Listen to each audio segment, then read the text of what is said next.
Bonjour à tous, j'espère que vous allez bien. Je voudrais aujourd'hui que nous commencions une toute nouvelle série sur un sujet très vaste, un sujet très profond, un sujet infini, aussi infini que la personne du Seigneur Jésus, puisque c'est un sujet qui est lié directement à sa personne. Depuis la fondation du monde, dans l'éternité passée, dans le temps où nous sommes et dans l'éternité future, il y a une chose, un sujet qui ne sera jamais séparé de la personne du Seigneur Jésus. Et chaque fois que nous nous approcherons du Seigneur Jésus, nous serons face à ce sujet. Je parle ici de la croix. Il n'est pas possible d'imaginer le Seigneur Jésus-Christ sans la croix.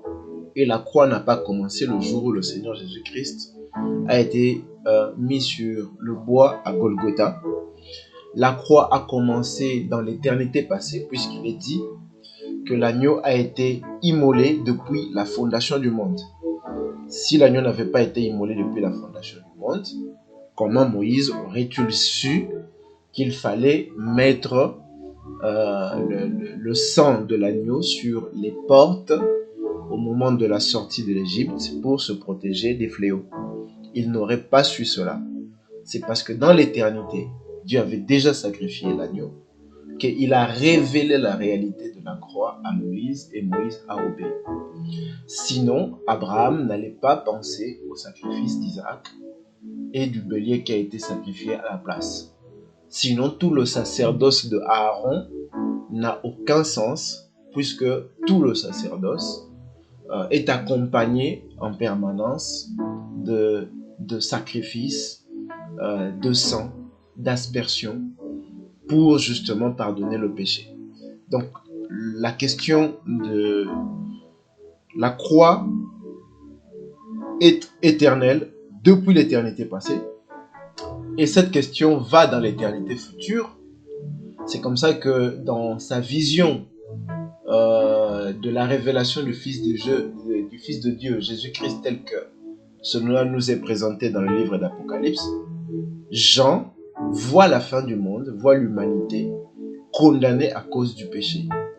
Et lorsqu'il s'inquiète et qu'il se met à se lamenter, à pleurer pour ce qui va arriver à l'humanité, l'ange l'interpelle pour lui dire « Ne t'inquiète pas, l'agneau a été immolé pour cela. » Et donc on voit même dans les jours qui viennent que dans l'avenir, lorsque nous habiterons avec Christ dans l'éternité, nous aurons la conscience de la croix. La croix, l'apôtre Paul, dans le Nouveau Testament, rappelle aux chrétiens qu'il ne veut voir en eux rien d'autre que Christ crucifié. Et il dit, je suis fier, je me glorifie de la croix de notre Seigneur Jésus-Christ. Paul est fier de la croix. Lui qui n'était pas là le jour de la crucifixion, en tout cas dans l'histoire telle qu'on nous la raconte, on ne parle pas de Paul ce jour-là. Mais Paul a fait l'expérience de la croix plusieurs années après même la résurrection du Seigneur Jésus-Christ. Et les disciples d'Emmaüs qui ont rencontré le Seigneur, notamment Thomas, ont pu reconnaître dans ses mains les trous et les marques des clous que le Seigneur a reçus à la croix. Nous ne pouvons pas aujourd'hui échapper à ce sujet. Pas seulement nous ne pouvons pas échapper, le sujet est tellement clé, il est tellement fondamental. La croix est tellement quelque chose que nous cherchons en permanence sans même nous rendre compte qu'en fait c'est la croix que nous cherchons, que nous passons à côté. Donc c'est comme si vous cherchiez quelque chose, vous arrivez en face de la chose, vous la regardez, vous dites non, ce n'est pas ce que je cherche. Essayons d'illustrer ça avec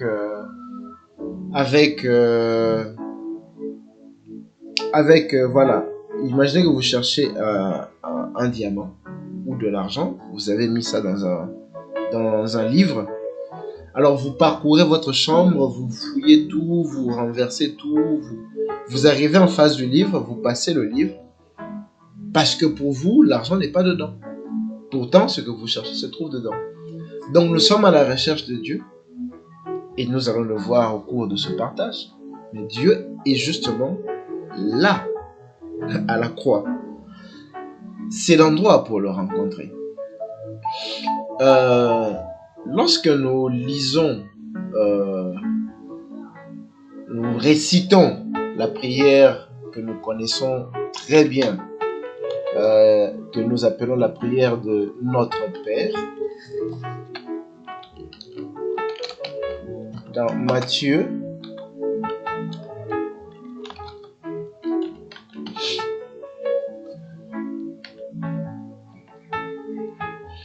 Matthieu, chapitre 6, à partir du verset 9, nous connaissons tous cette prière, nous avons appris à la réciter à l'école.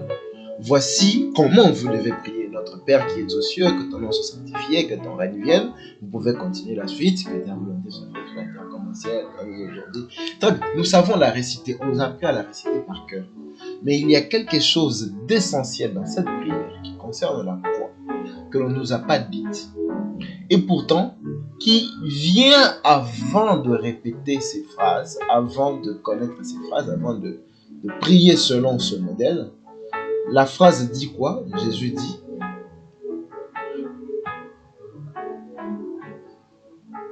mais quand tu pries, entre dans ta chambre, ferme ta porte et prie ton Père qui est là dans le lieu secret.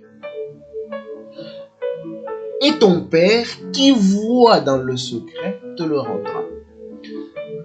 Je me suis posé la question de savoir où rencontrer Dieu. Comment rencontrer Dieu? À quel moment faut-il rencontrer Dieu? J'ai eu des enseignements qui m'ont dit qu'il faut commencer à prier à 3 heures du matin ou à 4 heures. À cette heure-là, l'atmosphère est dégagée, les esprits, je ne sais pas quoi. J'ai eu des enseignements qui disent qu'il faut prier à minuit. Je connais des gens qui prient tous les 3 heures, à minuit, à 3 heures, à 6 heures, à 9 heures, à 12 heures, à 15 heures, à 18 heures, à 21 heures et encore à minuit. Il y en a qui prient juste à midi. Il y en a qui vont à la montagne. Il y en a qui s'enferment dans leur chambre. Il y en a qui ont construit des sanctuaires dans leur maison.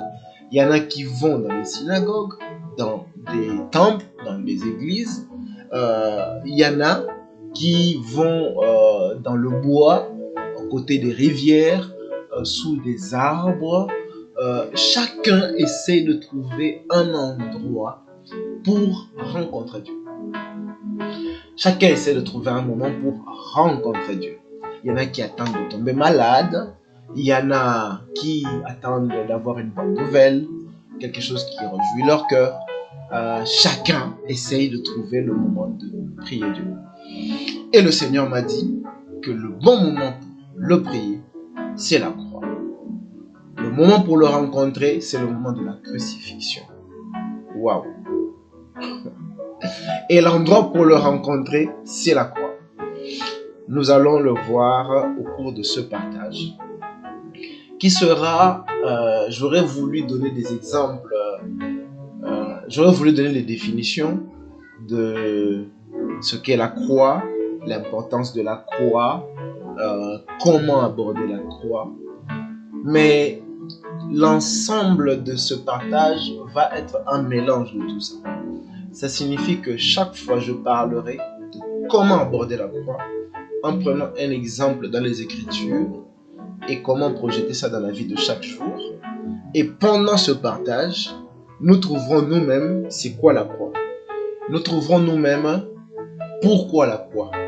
Quel bénéfice de la croix. Grâce au Saint-Esprit, ce travail se fera à l'intérieur de nous.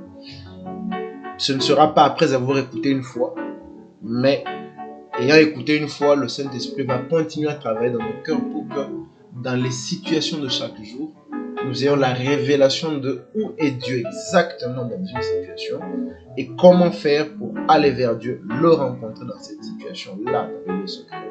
Au moment où lui nous appelle dans le lieu secret, pour justement mourir en nous-mêmes et commencer la vie. C'est quelque chose de très important. Ce que à la croix demeure deux réalités. Jésus va vers la mort, mais il est en train de dire que c'est comme une femme enceinte, elle souffre les douleurs de l'enfantement, mais une fois que l'enfant est venu, elle ne se souvient plus de ses douleurs. Ça, c'est dans Jean, vraiment dans les tout derniers moments avant Golgotha. Le Seigneur est en train de parler en parabole de sa mort. Il dit que c'est la mort, mais pour la vie. Voilà, c'est les douleurs, mais pour la joie. Nous allons voir que justement, c'est là que réside la double réalité de la sécheresse et la plénitude, justement, l'abondance. C'est là que se trouve la mort, c'est là que se trouve la vie. C'est là que se trouve la condamnation, c'est là que se trouve le salut.